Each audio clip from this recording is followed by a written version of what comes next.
ਚੌਰ ਛਤਰ ਤਖਤ ਦੇ ਮਾਲਕ, ਧੰਨ ਧੰਨ ਗੁਰੂ ਗ੍ਰੰਥ ਸਾਹਿਬ ਜੀ ਦੀ ਪਾਵਨ ਪਵਿੱਤਰ ਹਜ਼ੂਰੀ ਅੰਦਰ ਸਜ ਬੈਠੇ ਗੁਰੂ ਪਿਆਰੀ ਗੁਰੂ ਸਵਾਰੀ ਸਾਧ ਸੰਗਤ ਜੀਓ ਅਤੇ ਇੰਟਰਨੈਟ ਦੇ ਮਾਧਿਅਮ ਰਾਹੀਂ ਜੁੜ ਰਹੀਆਂ ਸਮੂਹ ਸੰਗਤਾਂ, ਵਡਭਾਗੇ ਹੋ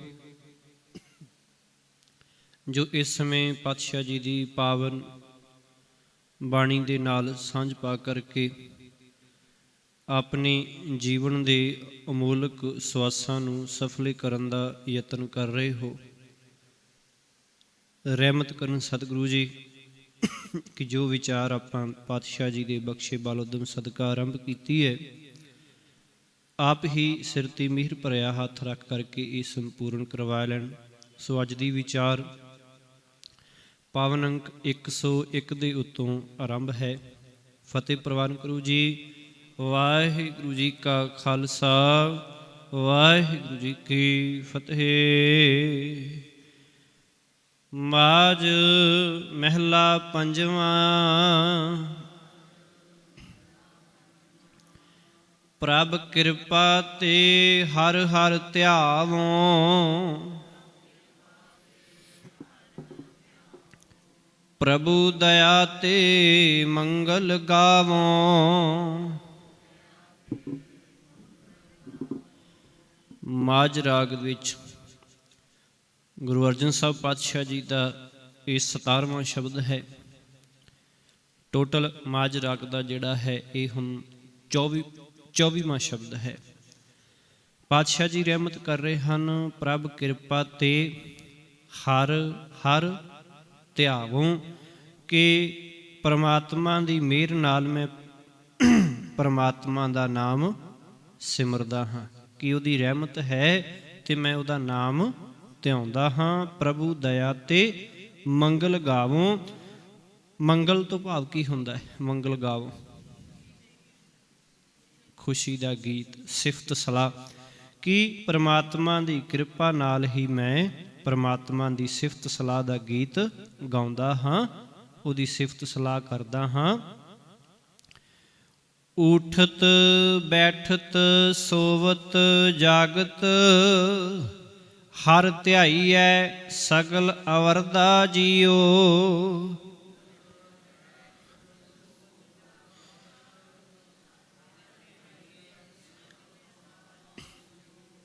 ਪਾਤਸ਼ਾਹ ਜੀ ਨੇ ਰਹਿਮਤ ਕੀਤੀ ਹੈ ਹੁਣ ਕਿ ਉਠਤ ਤੋਂ ਭਾਵ ਉੱਠਦੇ ਹਾਂ, ਬੈਠਤ ਤੋਂ ਭਾਵ ਬੈਠਦੇ ਹਾਂ, ਸੋਵਤ ਤੋਂ ਭਾਵ ਸੁੱਤੇ ਹਾਂ, ਜਾਗਤ ਤੋਂ ਭਾਵ ਜਾਗਦੇ ਹਾਂ।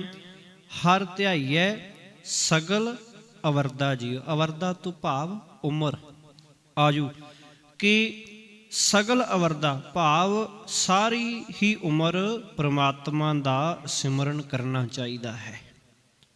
ਹੁਣ ਇੱਥੇ ਵੇਖੋ, ਆਪਾਂ ਪਹਿਲਾਂ ਵੀ ਭਾਵੇਂ ਸਤਿਗੁਰੂ ਜੀ ਨੇ ਵਿਚਾਰ ਬਖਸ਼ੀ ਸੀ, ਅੱਜ ਫਿਰ ਰਹਿਮਤ ਕਰ ਰਹੇ ਸਤਿਗੁਰੂ ਜੀ ਕਿ ਹੁਣ ਇੱਥੇ ਹਰ ਧਿਆਈਏ, ਮਾਲਕ ਨੂੰ ਧਿਆਉਣ ਦੀ ਗੱਲ ਹੋ ਰਹੀ ਹੈ, ਮਾਲਕ ਨੂੰ ਸਿਮਰਨ ਦੀ ਗੱਲ ਹੋ ਰਹੀ ਹੈ। ਤੇ ਹੁਣ ਇਹ ਸਿਮਰਨ ਦੀ ਇੱਕ ਬਹੁਤ ਵੱਡੀ ਪਰਿਭਾਸ਼ਾ ਹੈ ਕਿ ਸਿਮਰਨ ਹੈ ਕੀ। ਸਾਡੇ ਧਿਆਨ ਦੇ ਵਿੱਚ ਕੀ ਕਿਹਾ ਜਾਂਦਾ ਹੈ ਕਿ ਜੀ ਸਿਮਰਨ ਕਰੋ, ਕਿ ਬੈਠ ਬੈਠ ਕੇ ਇਕੱਲਾ ਵਾਹਿਗੁਰੂ ਵਾਹਿਗੁਰੂ ਕਰੀ ਜਾਓ, ਗਿਣਤੀ ਦੇ ਪਾਠ ਕਰੀ ਜਾਓ, ਇਹੋ ਹੀ ਸਿਮਰਨ ਹੈ। ਇਹ ਸਿਮਰਨ ਨਹੀਂ ਹੈ। ਜੇ ਤਾਂ ਗਿਣਤੀ ਦੇ ਚੱਕਰ 'ਚ ਪੈਣਾ ਤੇ ਫਿਰ ਤੇ ਉਹ ਬੜੀ ਦੂਰ ਦੀ ਗੱਲ ਹੈ, ਫਿਰ ਤਾਂ ਨੇੜੇ ਨਹੀਂ ਹੈ। ਪਰ ਜੇ ਬਾਣੀ ਨੂੰ ਜਿਉਣਾ ਹੈ ਤੇ ਫਿਰ ਉਹ ਸਿਮਰਨ ਹੈ, ਉਹ ਹੈ ਭਗਤੀ, ਉਹ ਹੈ ਧਿਆਉਣਾ। ਕਿ ਜਦੋਂ ਉੱਠਦਾ ਹੈ ਉਦੋਂ ਵੀ ਤੇਰਾ ਧਿਆਨ ਮਾਲਕ ਦੇ ਹੁਕਮ ਵਿੱਚ, ਰਜ਼ਾ ਵਿੱਚ ਹੈ, ਗੁਰੂ ਦੇ ਸ਼ਬਦ ਵਿੱਚ ਹੈ। ਬੈਠਦਾ ਤਾਂ ਵੀ, ਸੌਂ ਰਿਹਾ ਤਾਂ ਵੀ, ਕਿ ਸੌਣ ਵੇਲੇ ਵੀ ਤੇਰਾ ਧਿਆਨ ਉੱਧਰ ਹੈ, ਤੇ ਸੁੱਤਿਆਂ ਹੋਇਆਂ ਵੀ ਤੇਰਾ ਧਿਆਨ ਉੱਧਰ ਹੀ ਰਹੇ। ਤੇ ਜਾਗਦਿਆਂ, ਜਦੋਂ ਤੂੰ ਜਾਗਦਾ ਹੈ ਉਦੋਂ ਵੀ ਤੇਰਾ ਧਿਆਨ ਕਿੱਥੇ ਹੈ? ਮਾਲਕ ਦੇ ਚਰਨਾਂ ਵਿੱਚ ਰਹੇ, ਕਿ ਉਹਦੀ ਰਜ਼ਾ ਵਿੱਚ, ਗੁਰੂ ਦੇ ਸ਼ਬਦ ਵਿੱਚ। ਇਹ ਹੈ ਸਿਮਰਨ। ਚਿੱਤ ਤੇਰਾ ਗੁਰੂ ਦੇ ਸ਼ਬਦ ਵਿੱਚ ਜੁੜਿਆ ਹੋਏ, ਚਿੱਤ ਮਾਲਕ ਦੀ ਰਜ਼ਾ ਵਿੱਚ ਜੁੜਿਆ ਹੋਏ। ਅਸੀਂ ਹਰ ਰੋਜ਼ ਹੀ ਪੜ੍ਹਦੇ ਹਾਂ, हुक्म रजाई चलना नानक लिखिया नाल। इस सिमरन ते है रजा विच चलना। ऊठत बैठत सोवत जागत हर ध्याईऐ सगल अवरदा जीओ। उठदियां बैठदियां सुत्तियां जागदियां सारी ही उम्र परमात्मा दा नाम सिमरना चाहिदा है। भाव गुरु दी रजा विच रहना चाहिदा है। गुरु के शब्द अनुसार ही जीवन बतीत करना चाहिए है। नाम औखद मोको साधु दिया,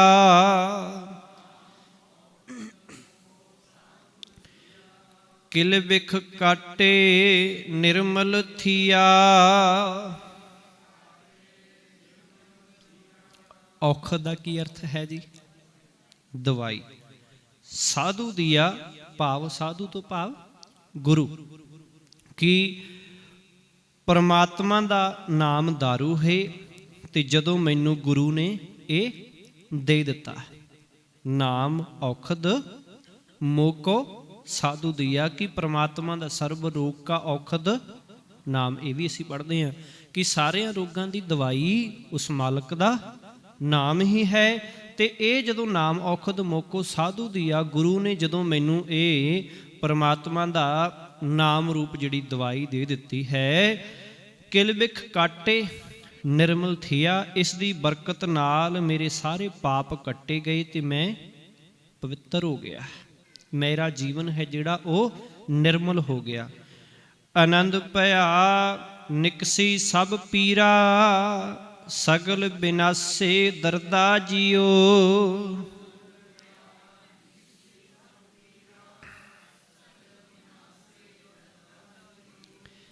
पातशाह जी आखन लगे फिर होर की रहमत हुई है कि मेरे अंदर आत्मक सुख पैदा हो गया। आनंद भया पैदा हो गया है अते निकसी सब पीरा। तो जिहड़ी ये मेरे अंदरों हौमे की पीड़ सारी है जिहड़ी वो निकल गई। हुण मैं करनों हट गया, मेरा मेरा करनों हट गया अते मेरे सारे दुख दर्द ने जिहड़े वो दूर हो गए ने।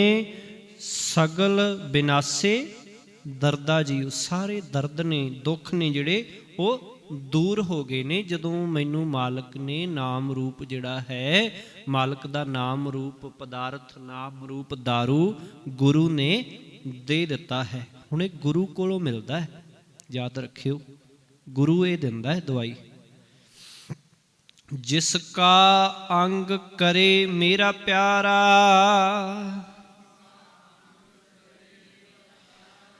सो मुक्ता सागर संसारा।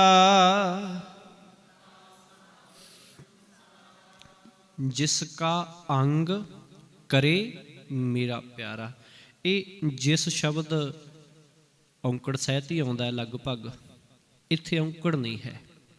हाँ जी पहली लाइन इधरों,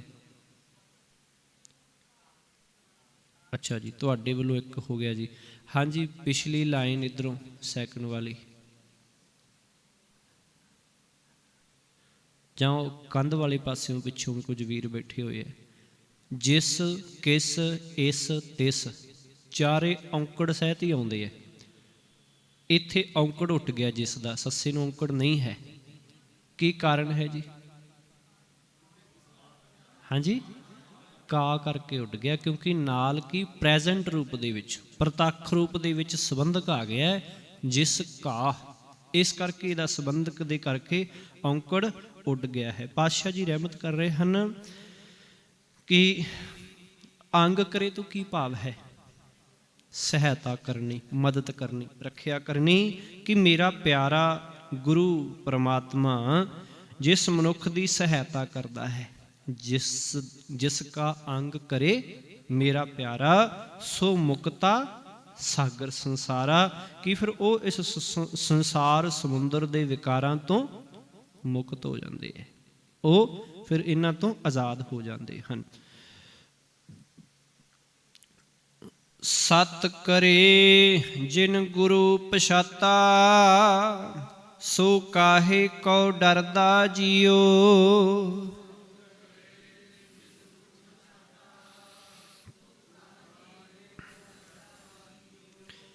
कि जिसने ਸ਼ਰਧਾ ਧਾਰ ਕੇ ਗੁਰੂ ਨਾਲ ਸਾਂਝ ਪਾ ਲਈ ਹੈ, ਉਸ ਨੂੰ ਸੰਸਾਰ ਸਮੁੰਦਰ ਤੋਂ ਡਰਨ ਦੀ ਲੋੜ ਫਿਰ ਨਹੀਂ ਰਹਿ ਜਾਂਦੀ। ਸਤ ਕਰੇ ਜਿਨ ਗੁਰੂ ਪਛਾਤਾ। ਸਤ ਕਰੇ ਭਾਵ ਕਿ ਜਿਹੜਾ ਨਿਸ਼ਚਾ ਧਾਰ ਲਏ, ਜਿਹੜੀ ਪੂਰਨ ਸ਼ਰਧਾ ਜਿਹੜੀ ਉਹ ਬਣਾ ਲਏ, ਫਿਰ ਉਹਨੂੰ ਸੰਸਾਰ ਸਮੁੰਦਰ ਤੋਂ ਡਰਨ ਦੀ ਲੋੜ ਨਹੀਂ ਪੈਂਦੀ ਹੈ।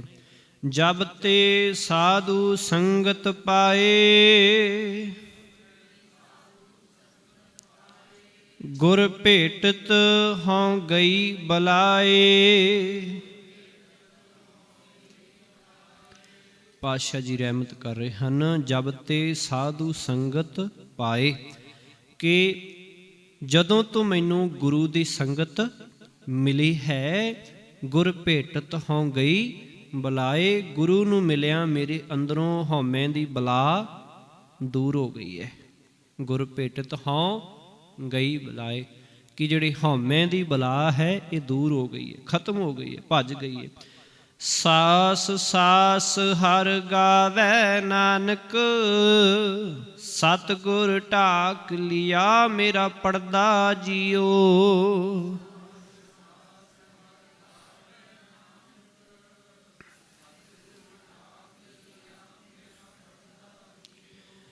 ਪਾਤਸ਼ਾਹ ਜੀ ਆਖਣ ਲੱਗੇ ਕਿ ਸਤਿਗੁਰੂ ਨੇ ਹਉਮੈ ਆਦਿਕ ਵਿਕਾਰਾਂ ਤੋਂ ਬਚਾ ਕੇ ਮੇਰੀ ਇੱਜ਼ਤ ਰੱਖ ਲਈ, ਕਿ ਮੇਰਾ ਪਰਦਾ ਰੱਖ ਲਿਆ ਹੈ, ਅਤੇ ਹੁਣ ਨਾਨਕ ਹਰੇਕ ਸਵਾਸ ਦੇ ਨਾਲ ਪ੍ਰਮਾਤਮਾ ਦੇ ਗੁਣ ਗਾਉਂਦਾ ਹੈ, ਪ੍ਰਮਾਤਮਾ ਦੀ ਸਿਫਤ ਸਲਾਹ ਕਰਦਾ ਹੈ। ਵੇਖੋ ਸਾਰੇ ਸ਼ਬਦ ਦੇ ਅੰਦਰ ਗੁਰੂ ਦੇ ਸ਼ਬਦ ਤੇ ਪਹਿਰਾ ਦੇਣ ਦੀ ਗੱਲ ਹੈ, ਮਾਲਕ ਦੇ ਹੁਕਮ ਦੇ ਉੱਤੇ ਰਜ਼ਾ ਦੇ ਗੁਣ ਗਾਉਣ ਦੀ ਗੱਲ ਹੈ, ਕਿ ਸਦਾ ਚੇਤੇ ਰੱਖ ਕਿ ਮਾਲਕ ਸਾਰੇ ਅੰਦਰ ਤੈਨੂੰ ਦਿਸਦਾ ਹੋਵੇ, ਹਮੇਸ਼ਾ ਤੂੰ ਜੁੜਿਆ ਹੋਵੇ ਉਹਦੇ ਨਾਲ।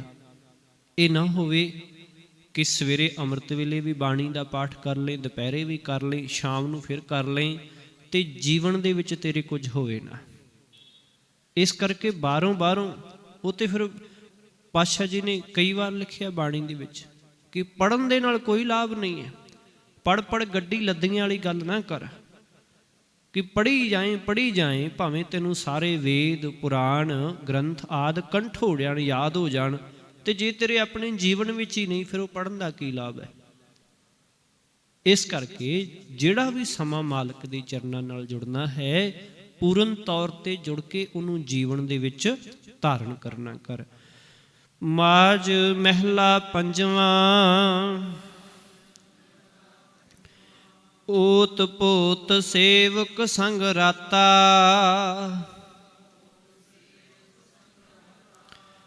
ਪ੍ਰਭ ਪ੍ਰਤਪਾਲੇ ਸੇਵਕ ਸੁਖ ਦਾਤਾ।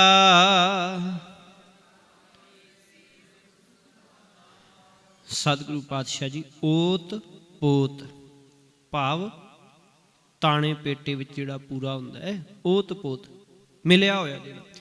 ਪਾਤਸ਼ਾਹ ਜੀ ਆਖਣ ਲੱਗੇ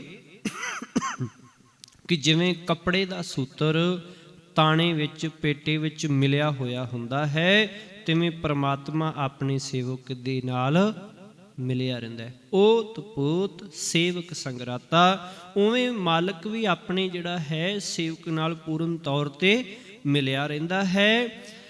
ਪ੍ਰਭ ਪ੍ਰਤਪਾਲੇ ਸੇਵਕ ਸੁਖਦਾਤਾ, ਜੀਵਾਂ ਨੂੰ ਸੁਖ ਦੇਣ ਵਾਲਾ ਪ੍ਰਭੂ ਆਪਣੇ ਸੇਵਕਾਂ ਦੀ ਫਿਰ ਰੱਖਿਆ ਕਰਦਾ ਹੈ। ਪ੍ਰਭ ਪ੍ਰਤਪਾਲੇ, ਪ੍ਰਤਪਾਲਨਾ ਕਰਦਾ ਹੈ, ਰੱਖਿਆ ਕਰਦਾ ਹੈ। ਸੇਵਕ ਸੁਖਦਾਤਾ, ਆਪਣੇ ਸੇਵਕਾਂ ਦੀ ਜਿਹੜਾ ਸਾਰੇ ਜੀਵਾਂ ਨੂੰ ਸੁੱਖਾਂ ਦੀ ਦਾਤ ਬਖਸ਼ਦਾ ਹੈ। ਪਾਣੀ ਪੱਖਾ ਪੀਸੋਂ ਸੇਵਕ ਕੈ, ਠਾਕੁਰ ਹੀ ਕਾ ਆਹਰ ਜਿਉ।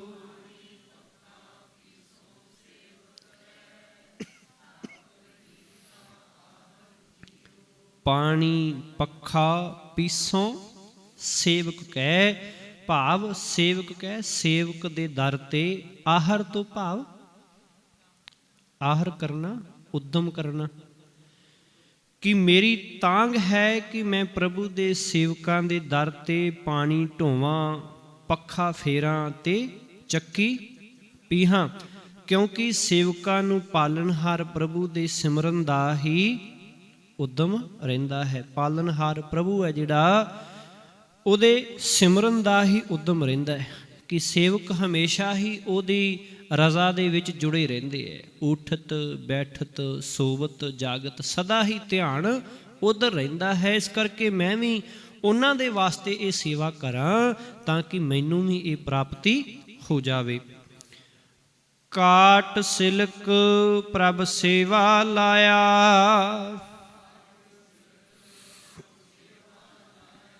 ਹੁਕਮ ਸਾਹਿਬ ਕਾ ਸੇਵਕ ਮਨ ਭਾਇਆ।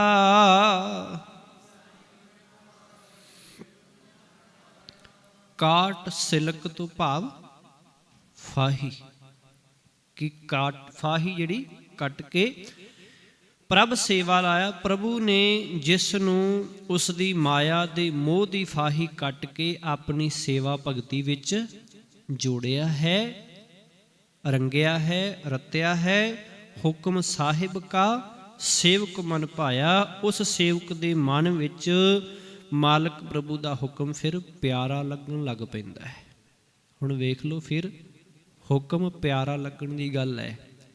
ਇਹ ਹੁਕਮ ਪਿਆਰਾ ਉਦੋਂ ਲੱਗਣਾ ਹੈ ਜਦੋਂ ਪਿਆਰਾ ਹੁਕਮ ਜੀਵਨ ਵਿੱਚ ਧਾਰਨ ਕਰਨ ਦੀ ਗੱਲ ਕੀਤੀ, ਜਦੋਂ ਰਹਿਮਤ ਹੋਈ ਕਿ ਜਦੋਂ ਪਿਆਰੇ ਹੁਕਮ ਨੂੰ ਜਾਣ ਕੇ ਗੁਰੂ ਦੇ ਕੋਲੋਂ ਜੀਵਨ ਵਿੱਚ ਵਸਾਇਆ, ਉਦੋਂ ਪਿਆਰਾ ਲੱਗਣਾ ਜਦੋਂ ਉਹਦੀ ਰਹਿਮਤ ਹੋਈ। ਗੁਰ ਪ੍ਰਸਾਦ, ਇਸੇ ਕਰਕੇ ਮੂਲ ਮੰਤਰ ਹਰ ਥਾਂ ਤੇ ਆਉਂਦਾ ਹੈ ਤੇ ਉਸ ਤੋਂ ਬਾਅਦ ਰਹਿਮਤ ਕਿੱਥੋਂ ਹੁੰਦੀ ਹੈ?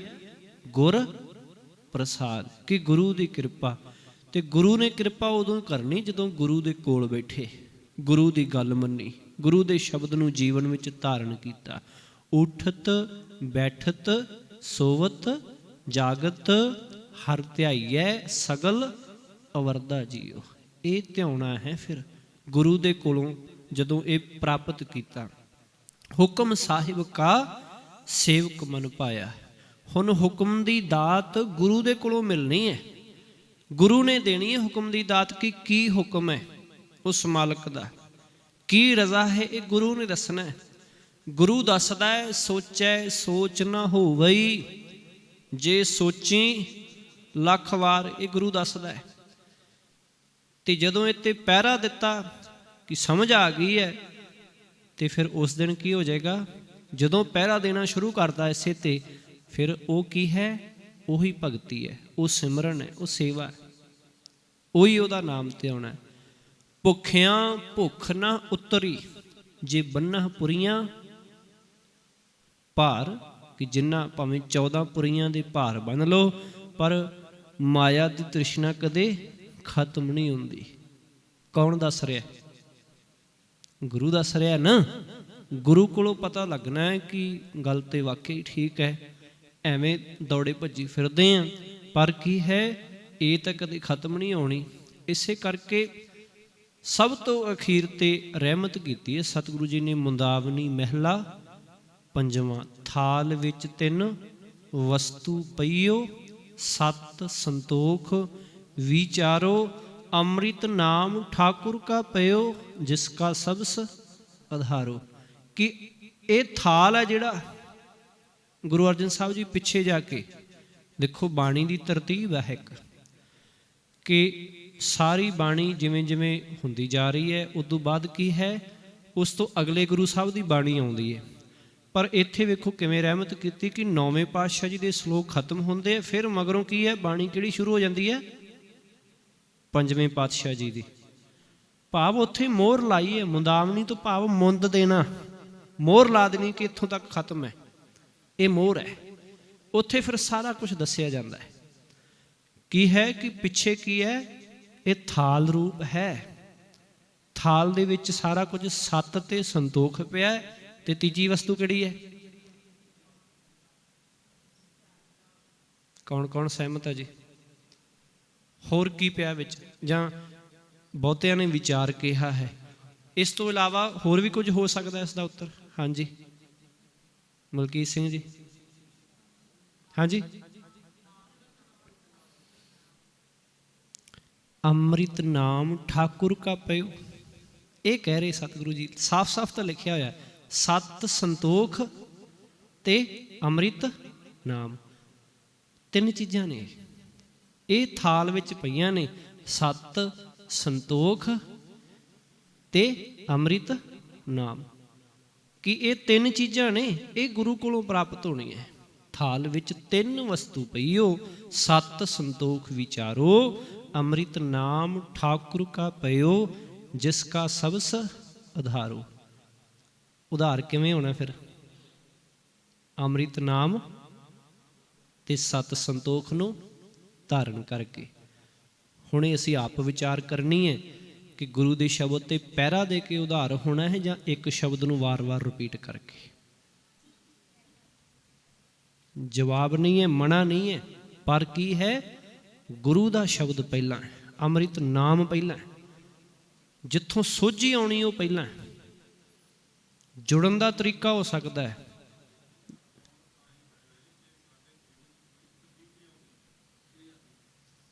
ਇੱਕ ਹੋਰ ਵਿਚਾਰ ਕਰਦੇ ਜੀ ਕਿ ਸਮਾਂ ਥੋੜ੍ਹਾ ਆਪਣੇ ਕੋਲੇ। ਪੁਰਾਣੇ ਸਮੇਂ ਦੇ ਵਿੱਚ ਕਹਿ ਲਈਏ ਜਾਂ ਅੱਜ ਵੀ ਬਹੁਤ ਸਾਰੇ ਸੀਰੀਅਲਾਂ ਦੇ ਵਿੱਚ ਵਿਖਾਇਆ ਜਾਂਦਾ, ਇੱਕ ਸ਼ਬਦ ਦਾ ਲਗਾਤਾਰ ਕੀ ਹੈ? ਜਾਪ ਕੀਤਾ ਜਾਂਦਾ ਹੈ, ਇੱਕੋ ਸ਼ਬਦ ਨੂੰ ਲਿਆ ਜਾਂਦਾ ਹੈ। ਕੋਈ ਓਮ ਕਰ ਰਿਹਾ ਹੈ, ਕੋਈ ਵਿਲੋਮ ਕਰ ਰਿਹਾ ਹੈ, ਕੋਈ ਕੁਝ ਕਰ ਰਿਹਾ ਹੈ।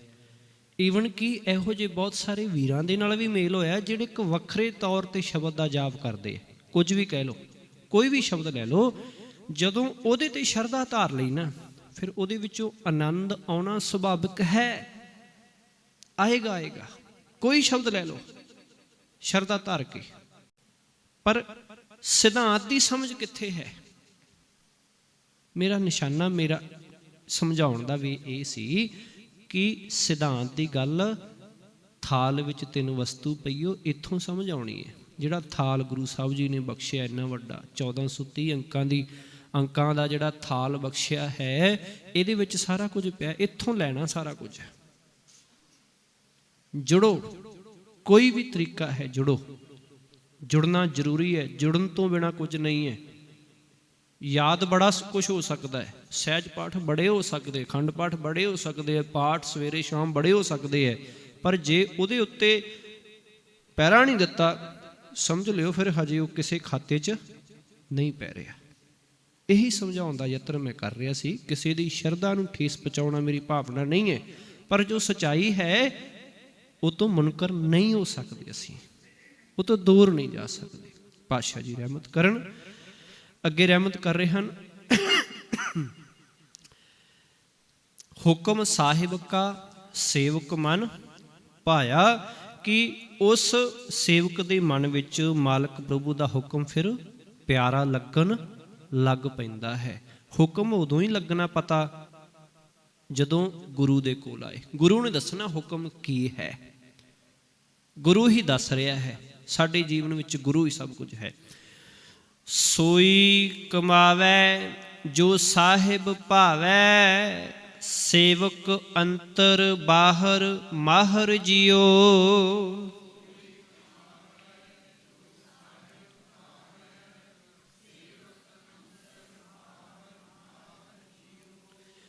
ਫਿਰ ਕੀ? ਸੋਈ ਕਮਾਵੈ ਜੋ ਸਾਹਿਬ ਭਾਵੈ। ਵੇਖੋ, ਸਾਹਿਬ ਨੂੰ ਜੋ ਪਾਉਂਦਾ ਹੈ ਸੇਵਕ, ਫਿਰ ਕਿ ਉਹ ਸੇਵਕ ਉਹੀ ਕਮਾਈ ਕਰਦਾ ਹੈ ਜੋ ਮਾਲਕ ਪ੍ਰਭੂ ਨੂੰ ਚੰਗੀ ਲੱਗਦੀ ਹੈ। ਅਤੇ ਸੇਵਕ ਅੰਤਰ ਬਾਹਰ ਮਾਹਰ ਜਿਉ, ਉਹ ਸੇਵਕ ਨਾਮ ਸਿਮਰਨ ਵਿੱਚ ਅਤੇ ਜਗਤ ਨਾਲ ਪ੍ਰੇਮ ਦੀ ਵਰਤੋਂ ਕਰਨ ਵਿੱਚ ਫਿਰ ਸਿਆਣਾ ਹੋ ਜਾਂਦਾ ਹੈ।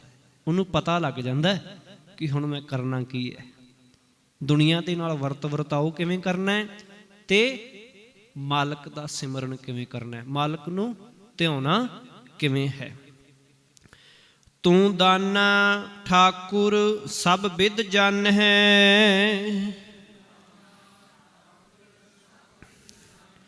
ਠਾਕੁਰ ਕੇ ਸੇਵਕ ਹਰ ਰੰਗ ਮਾਨ ਹੈ।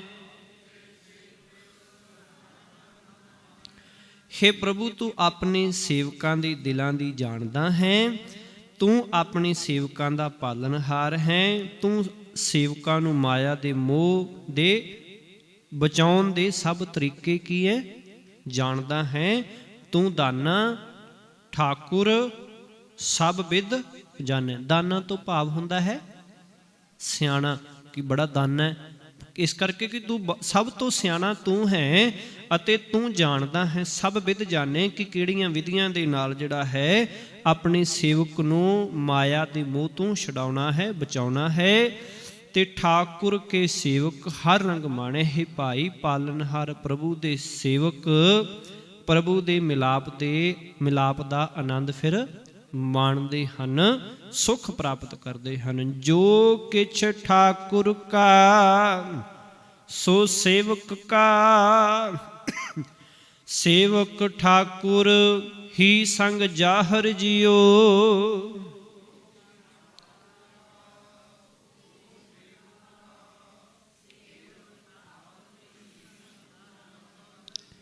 ਸ਼ਬਦ ਸਭ ਥਾਵਾਂ ਤੇ ਕੀ ਆ ਰਿਹਾ ਹੈ ਠਾਕੁਰ, ਕਿਤੇ ਵੀ ਠਾਕਰ ਸ਼ਬਦ ਨਹੀਂ ਹੈ, ਇਹ ਵੀ ਖਿਆਲ ਦੇ ਵਿੱਚ ਰੱਖਣਾ ਹੈ ਆਪਾਂ, ਠੀਕ ਹੈ ਜੀ।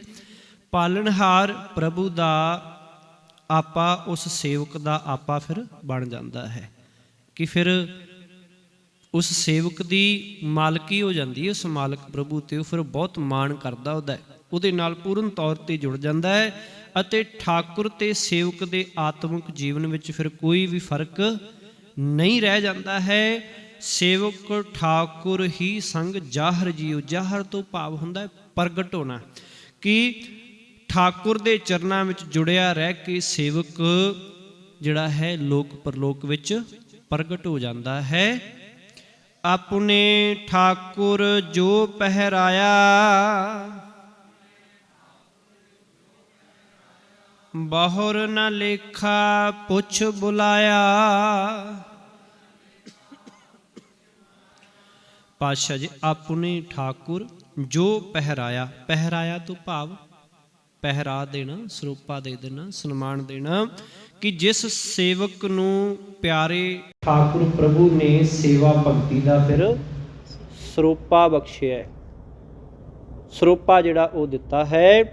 ਅੱਗੇ ਰਹਿਮਤ ਕਰ ਰਹੇ ਹਨ, ਉਸ ਨੂੰ ਮੁੜ ਉਹਦੇ ਕਰਮਾਂ ਦਾ ਲੇਖਾ ਨਹੀਂ ਪੁੱਛਿਆ ਜਾਂਦਾ, ਲੇਖਾ ਪੁੱਛਣ ਵਾਸਤੇ ਨਹੀਂ ਸੱਦਿਆ ਜਾਂਦਾ। ਭਾਵ ਫਿਰ ਉਹ ਸੇਵਕ ਮੰਦੇ ਕਰਮਾਂ ਵੱਲ ਕਦੇ ਵੀ ਨਹੀਂ ਪੈਂਦਾ ਹੈ। ਤਿਸ ਸੇਵਕ ਕੈ ਨਾਨਕ ਕੁਰਬਾਨੀ, ਸੋ ਗਹਿਰ ਗੰਭੀਰਾ ਗਹੁਰ ਜਿਉ।